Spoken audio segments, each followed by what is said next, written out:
So AMD's Radeon RX 6700 XT graphics card featuring the RDNA 2 GPU architecture and 12 gigabytes of VRAM is now rumored to launch on the 18th of March.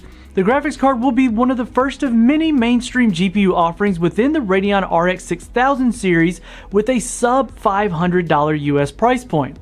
Now, the AMD Radeon RX 6700 series graphics cards will tackle NVIDIA's GeForce RTX 3060 series cards, and the RX 6700 XT in particular is going to go up against the GeForce RTX 3060 Ti, and it should be a very competitive product in this segment if AMD can offer a sustainable supply, which seems to be a pretty hard deal considering the current market environment.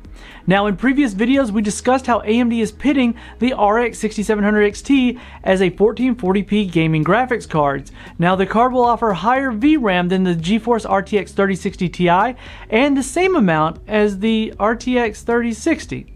Now, while we've seen cards from PowerColor, Gigabyte, and ASRock listed at EEC, we don't know whether the 18th of March date will be a hard launch or an announcement for the card itself, but it's looking more like the latter.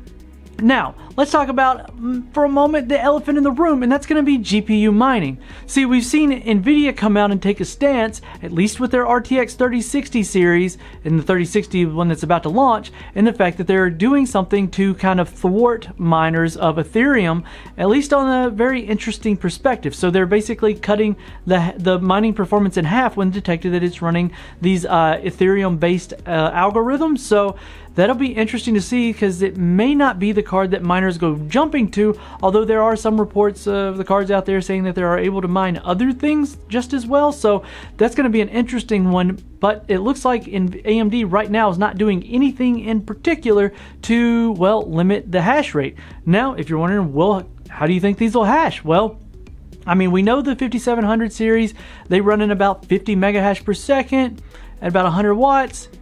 The 6000 series, so the 6800, 6800 XT, and 6900, the XT, and then both the XT models are pretty terrible for mining. They're only getting upwards of just a little over 60 mega hash per second, but you can chalk that up to the memory bandwidth on the bus and the memory's type and stuff. I would presume that these would probably be somewhere in the ballpark of those 5700 series. Definitely better than the 5700 XT.